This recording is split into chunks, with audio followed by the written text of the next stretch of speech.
I poured my heart into a dinner to win my family's respect, only to have them hand me a packed vali and demand I leave my own home. Why would my parents and sister plot to erase me from my life?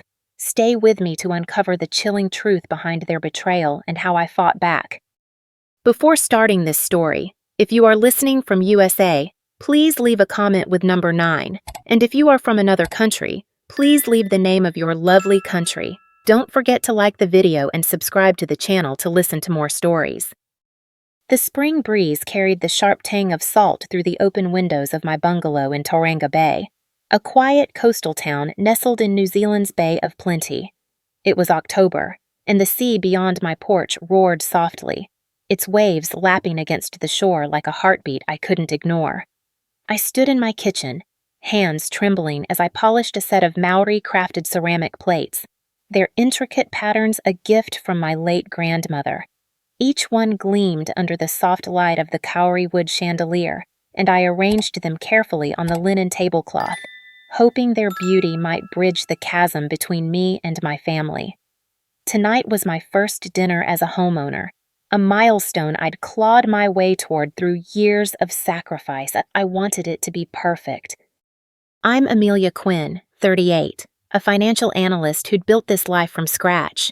My bungalow, with its Rimu wood floors and hand-stitched linen curtains, was my sanctuary, a testament to my independence. But tonight, I was opening its doors to my family, my father, Douglas Reed, my mother, Sylvia Reed, and my older sister, Felicity Reed. They'd never believed I could stand on my own. Douglas, a retired businessman, always scrutinized my choices with a cold, calculating gaze. Sylvia, with her gentle smile, had a knack for rearranging my life as if I'd gotten it wrong. Felicity, ever the polished event planner, mocked my ambitions with a smirk that stung deeper than her words. Yet, I still hoped. I hoped they'd walk through my door, see the life I'd built, and offer a nod of respect, maybe even pride. Why would my own family want to erase me from their story? That question lingered, unformed, as I smoothed the tablecloth for the third time. I'd been up since dawn, scrubbing the countertops until they shone, folding napkins into precise triangles, and arranging a vase of pohutukawa blossoms at the table's center. The scent of roasted lamb and rosemary wafted from the oven, mingling with the sea air. I'd chosen every detail with care, from the flat white coffee I'd brew for dessert to the playlist of soft jazz humming in the background. This wasn't just dinner, it was my plea for them to see me, truly see me, as more than the daughter who'd dared to defy their expectations. My hands paused over the wine glasses, my reflection distorted in their curves. A flicker of rage stirred in my chest, unbidden, as I recalled Felicity's voice from last Christmas, Amelia. A house like this? You're dreaming too big. Douglas had nodded, his silence louder than her words. Sylvia had changed the subject, her eyes avoiding mine. I swallowed the memory, forcing a smile. Tonight would be different. I adjusted my dress, a simple navy shift I rarely wore, and glanced at the clock. 6:30. They'd arrive soon. My stomach twisted, not with nerves alone, but with a fury I couldn't name, a quiet, smoldering anger at the years I'd spent proving myself to people who refused to listen. The gravel crunched outside, and tires rolled to a stop. My heart pounded, a mix of hope and dread. I smoothed my hair, practiced my smile in the hallway mirror, and opened the door. The sea breeze whipped past, carrying my fragile dreams with it. I wanted them to love this place, to love me, but deep down, a whisper warned me they'd come to take more than they'd give. The sea beyond my bungalow in Tauranga Bay roared louder as the sun dipped below the horizon, its waves crashing against the shore like a warning I refused to heed. Inside, the dining room glowed under the soft light of the kauri wood chandelier, the table set with grandmother's Maori ceramic plates and a steaming dish of roasted lamb. I stood by the window, clutching a glass of Sauvignon Blanc, my heart pounding with a mix of anticipation and dread. My family, Douglas, Sylvia, and Felicity Reed had just arrived, their footsteps crunching on the gravel outside my porch. I'd spent all day preparing this dinner, hoping to prove my worth. But as I opened the door, a cold gust of sea air swept in, carrying a whisper of betrayal I couldn't yet name. Douglas stepped in first, his gray eyes scanning the room like a surveyor assessing a plot of land. "Smells decent," he said, his voice flat, offering no warmth.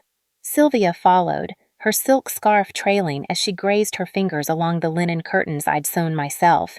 "It's quaint." "Amelia," she murmured, her smile thin, as if my home were a child's playhouse.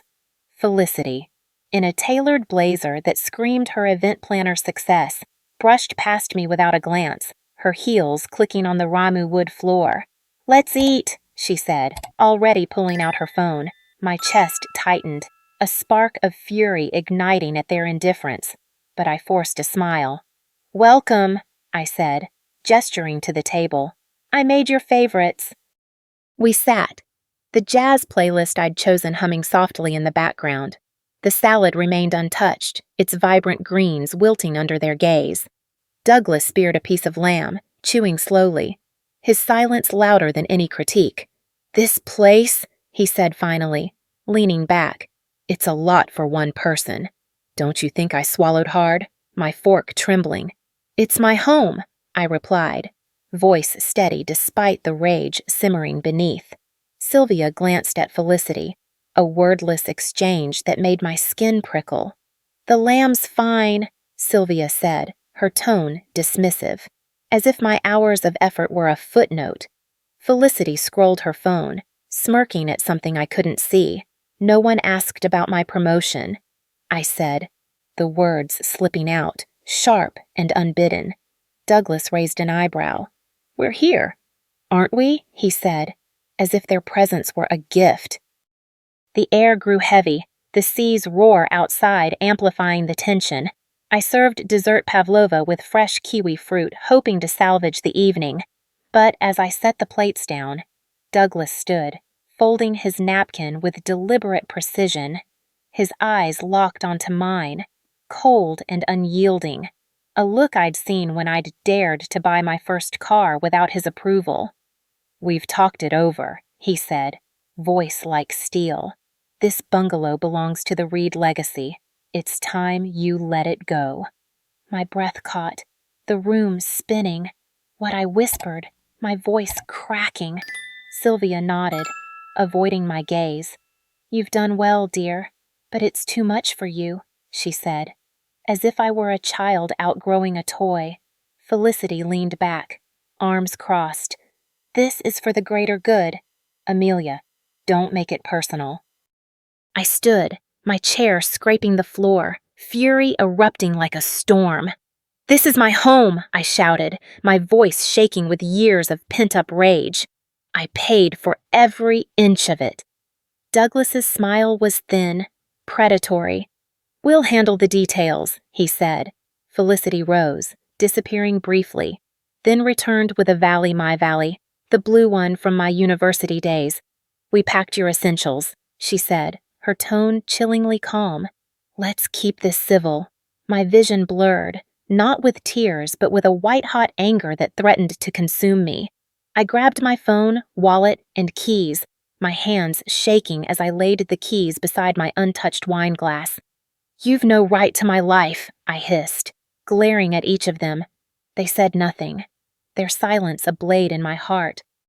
Outside, the sea air bit my face, colder than it should have been. I threw the vali into my car's trunk, the thud echoing my pulse. I drove down Coastal Drive, the streetlights blurring through my rage. My family hadn't just dismissed me, they'd planned to erase me. I pulled into Driftwood Brew, the cafe's neon sign flickering in the dusk. Inside, the smell of flat white coffee grounded me, but my hands still trembled. As I sank into a booth, staring at the sea through the window, a realization hit me like a wave. This betrayal wasn't spontaneous. They'd been weaving this trap for years, and I'd walked right into it, lamb and all. The neon sign of Driftwood Brew flickered in the dusk, casting a dim glow across the worn wooden tables inside. I sat in a corner booth, the bitter scent of flat white coffee grounding me as the sea roared beyond the windows of Tauranga Bay. My hands still trembled from the fury that had driven me from my bungalow, my family's betrayal. Douglas, Sylvia, and Felicity Reed searing my chest like a brand. Their cold demand to surrender my home, the valley they'd packed to erase me, echoed in my mind. I stared at my phone, its screen dark, as if it held answers to a question I hadn't dared to ask. The rage within me churned, a storm threatening to break. But beneath it, a chilling realization took root. This wasn't a spur-of-the-moment cruelty. They'd planned it. The cafe was quiet, save for the hum of a barista wiping down the counter. My phone buzzed, shattering the stillness an unknown number. I hesitated, my thumb hovering, then answered. "This is Amelia Quinn," I said, voice low, raw from the night's wounds. "Ms. Quinn, it's Sarah from Tauranga Coastal Bank," a crisp voice replied. "We need to discuss an urgent matter regarding your mortgage." My stomach twisted, a fresh wave of anger flaring. "What matter?" I asked, gripping the phone. "There was an attempt to add co-owners to your property titled Douglas and Sylvia Reed. The request was flagged as irregular. You're still the sole owner, but we've frozen the account." The words hit like a slap. My parents had tried to claim my bungalow, not just with words, but with forged documents. "I didn't authorize this," I said, my voice shaking with rage. "Send me the details." Sarah promised to email them and hung up. I sat frozen, my coffee untouched, fury boiling as I realized they'd been scheming behind my back. Memories flooded in, each one a shard of glass. 2 years ago, Douglas had asked for my social security number, claiming it was for tax purposes. I'd handed it over, desperate for his approval. Sylvia, with her soft smile, had requested a copy of my W-2 last spring, saying she'd help me file. I'd trusted them, blind to the web they were weaving. My hands clenched, nails digging into my palms. How long had they seen me as a pawn, not a daughter? The thought ignited a fire in my veins, a rage so fierce I wanted to scream, to shatter the cafe's windows and let the sea swallow their lies. I drove to Coastal Drive, the streetlights blurring through my anger, and parked outside Nora Keene's apartment. Nora, my closest friend, a painter whose blunt honesty had always anchored me, opened the door in a paint-splattered sweater. "You look like hell," she said, ushering me inside. Her living room smelled of turpentine, canvases leaning against the walls. I collapsed onto her couch, the bank's call spilling out in a torrent. "They tried to steal my house." "Nora," I said, voice breaking. "Not just kick me out, steal it." Nora's eyes narrowed. "They're not family. Amelia, they're vultures." Her words cut through my haze, but doubt lingered. "What if I'm overreacting?" I whispered, fear tempering my fury. "What if I confront them and lose everything Nora knelt before me?" Her gaze fierce. "You've already lost their respect. Don't let them take your home too." Back at my laptop, I logged into my home security system, a precaution I'd installed when I bought the bungalow. The footage loaded, and my breath caught. There was Sylvia, calmly sorting through my desk drawers, her face serene as if she owned the place. Felicity followed, swapping my books for hers on the living room shelves, her smirk a knife in my gut. The timestamp read 3 days ago, when I'd been at work. My blood boiled, rage surging as I watched them dismantle my life with casual precision. "They've been in my house," I said, voice trembling with fury. "They've been erasing me." Nora's hand gripped my shoulder. "This isn't a misunderstanding," she said. "It's theft." I nodded, the fire in my chest burning brighter. I wasn't ready to fight, not yet, but the footage, the bank's call, and Nora's words had cracked my hesitation. They thought they could break me. They were wrong. The morning sun glinted off the waves of Tauranga Bay, casting a golden sheen that felt like a cruel mockery of my turmoil. I stood outside Charlotte Hayes's law office on Harbor Street.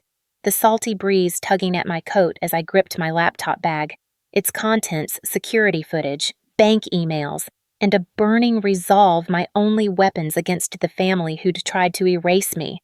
The rage that had simmered since Douglas, Sylvia, and Felicity Reed's betrayal now roared like the ocean, fueled by the bank's revelation and the chilling images of them dismantling my bungalow. I was no longer the Amelia Quinn who hesitated. I was a woman ready to fight, my fury a blade honed by their deceit. Charlotte's office smelled of polished wood and fresh coffee, her desk a fortress of files and legal pads. She greeted me with a firm handshake, her sharp eyes assessing me not as a victim but as a client with a case to win. "Tell me everything," she said, pen poised. I recounted the bank's call, the forged attempt to claim my title, and the footage of Sylvia's serene invasion and Felicity's smug reorganization. Charlotte nodded, jotting notes. "This is theft. Amelia," she said, voice steady, "will build a wall of evidence they can't breach." Her confidence sparked a fire in me, my anger channeling into determination. "What's our first step?" I asked, leaning forward. "We draft a cease and desist letter," she replied. "And we dig deeper. They may have left more tracks." Back at my laptop in Nora Keene's apartment on Coastal Drive, I scoured my cloud storage for more clues. A voicemail from Felicity, dated 4 days before the dinner, stopped my heart. Her voice, cold and efficient, cut through the speaker. "Keep her out, even for her paintings. We need a clean break." My blood boiled, rage surging as I imagined her plotting my exile with the ease of scheduling a client lunch. I forwarded the file to Charlotte, my fingers trembling with fury. How dare they treat my life like a transaction? But another discovery twisted the knife deeper. A credit inquiry alert from a bank I didn't use, linked to an application in my name, submitted from Douglas's IP address. They weren't just after my bungalow, they were hijacking my identity. "They think they can bury me," I muttered, my voice shaking with wrath. Nora, sketching nearby, looked up. "They underestimated you," she said. "Make them regret it."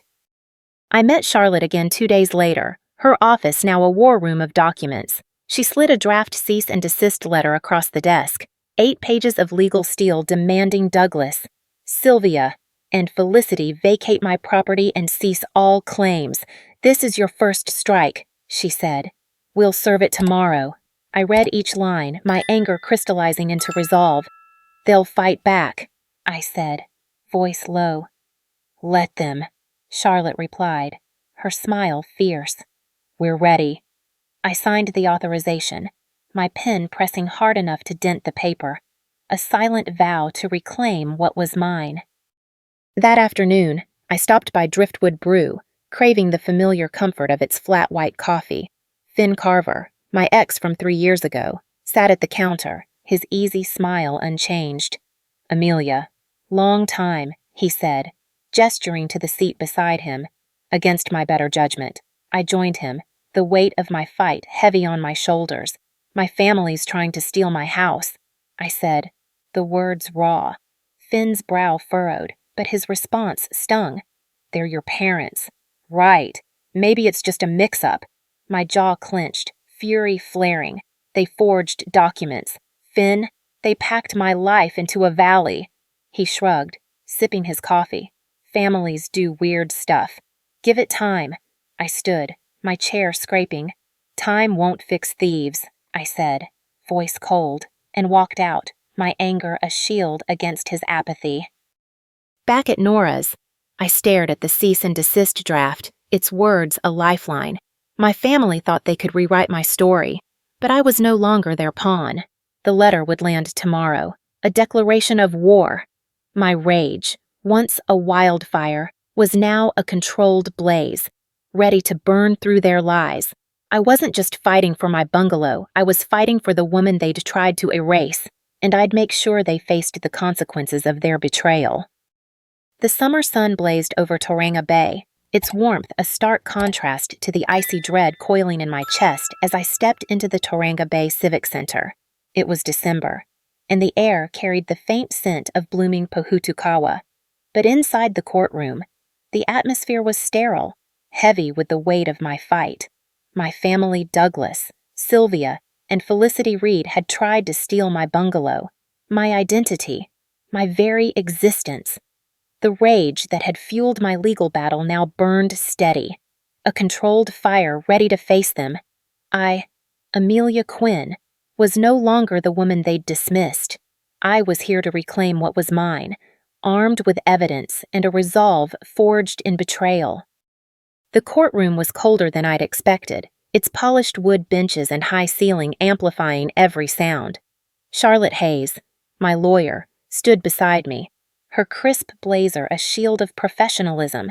She'd spent weeks building our case, weaving together security footage, bank records, and Felicity's chilling voicemail into an ironclad narrative. Across the room, Douglas sat stone-faced, his gray suit less polished than usual, as if he sensed the tide turning. Sylvia, beside him, fidgeted with her scarf, her eyes darting to the floor. Felicity, legs crossed, jaw tight, stared ahead, her usual smirk absent. My heart pounded, not with fear, but with a fury that demanded justice. They'd thought they could erase me. Today, they'd learn otherwise. The bailiff called the case, and Charlotte opened with precision. Your Honor, we present evidence of unauthorized entry, attempted fraud, and identity theft, she said, her voice cutting through the silence. She played the security footage, Sylvia sorting my desk, Felicity swapping my books, each frame a dagger in their defense. Then came the voicemail. Felicity's voice cold. Keep her out, even for her paintings. But the final blow was a recording Charlotte had uncovered, time-stamped 5 days before their dinner ambush. Douglas's voice, calm and calculated, filled the room. She'll crumble before we do. We just need to push. My blood boiled, rage surging as I glared at him, seeing not a father but a traitor who'd orchestrated my downfall. The judge's expression hardened, her pen pausing. Douglas stood to speak, his voice steady but strained. We were protecting family assets, he said. Amelia's always been unstable. This is a misunderstanding, Charlotte interjected, calm but lethal. Mr. Reed, do you deny submitting forged documents to Toranga Coastal Bank? His jaw twitched. I had no criminal intent, he snapped. If she'd listened, this wouldn't have happened. The judge glanced at him over her glasses, unimpressed. Felicity rose next, adjusting her blazer. I was helping organize the property, she said, voice clipped. It was meant for the family. Amelia never used it properly. Charlotte held up a photo, Felicity removing my files. Her initials scrawled on the box. You believed it was yours, the judge asked. Felicity faltered. It felt like shared responsibility. She mumbled. You're not on the deed, the judge said sharply. Silence followed. My turn came. I walked to the stand, took the oath, and sat, my hands steady despite the storm within. I bought that bungalow alone, I said, voice clear, resonant. Every payment, every nail, every dream was mine. My father entered my home without permission. My mother packed my belongings while I worked. My sister plotted my exile. They didn't just steal my house, they tried to erase my existence. I paused, letting the truth settle, my gaze locking with Douglas's. His eyes flickered, not with remorse, but with defiance. Sylvia looked away, her scarf twisted in her hands. Felicity's fists clenched. The weight of their betrayal fueled my words, each one a reclaiming of my story. The judge deliberated briefly before ruling. This court finds Ms. Quinn the sole legal owner, she said. The temporary restraining order is upheld, and an inquiry into financial misconduct is opened. Douglas inhaled sharply. Sylvia froze, and Felicity's composure cracked, her hands trembling. I didn't react, my fury tempered by victory. Outside, I returned to my bungalow, the key turning with resistance. The air inside smelled foreign lavender plugins Sylvia favored, not my eucalyptus. The curtains were stiff, alien. Their fingerprints lingered, a final insult. That night, my phone buzzed with a voicemail from Douglas. "This isn't over, Amelia." His voice, low and menacing, sent a chill through me, but my rage burned brighter. They'd lost the battle, but their war wasn't done. The summer breeze in Tauranga Bay carried the scent of salt and pohutukawa blossoms, a quiet promise of renewal as I stood on the porch of my reclaimed bungalow. It was late December, and the victory in court had returned my home, but its soul felt foreign, tainted by Douglas, Sylvia, and Felicity Reed's intrusion. I, Amelia Quinn, had fought to reclaim my existence, and now, with a fire crackling in the outdoor hearth, I began to rebuild. The rage that once consumed me still flickered, a reminder of their betrayal, but it no longer defined me. This was my sanctuary, and I would make it mine again.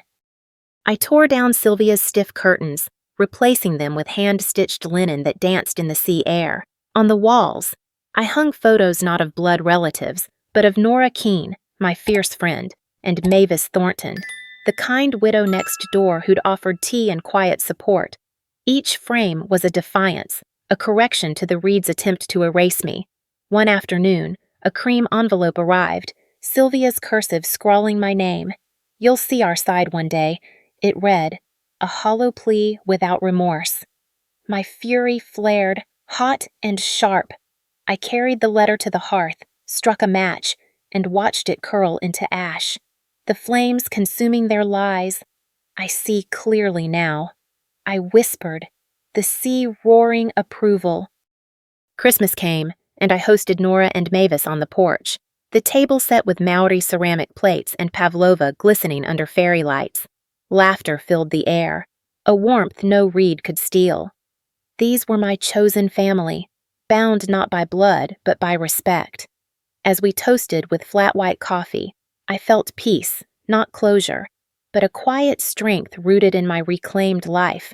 My bungalow, with its Rimu floors and eucalyptus scent, was whole again, not because it was perfect, but because it was mine. This story of betrayal and triumph resonates deeply in today's world, where family ties are often tested by greed or control. The lesson I draw from Amelia's journey is that true strength lies in setting boundaries, even with those closest to you, in a society that sometimes equates loyalty with silence. Standing up for your worth, whether it's a home, your identity, or your voice, is a powerful act of self-respect. Amelia's fight reminds us that we can rebuild from the ashes of betrayal, choosing relationships that uplift rather than diminish. For women navigating complex family dynamics or societal expectations, her story is a beacon. Your value is non-negotiable, and you are never too late to claim it. This story is a work of fiction created for educational and entertainment purposes only. It is not intended to attack or defame any individual, family, or organization.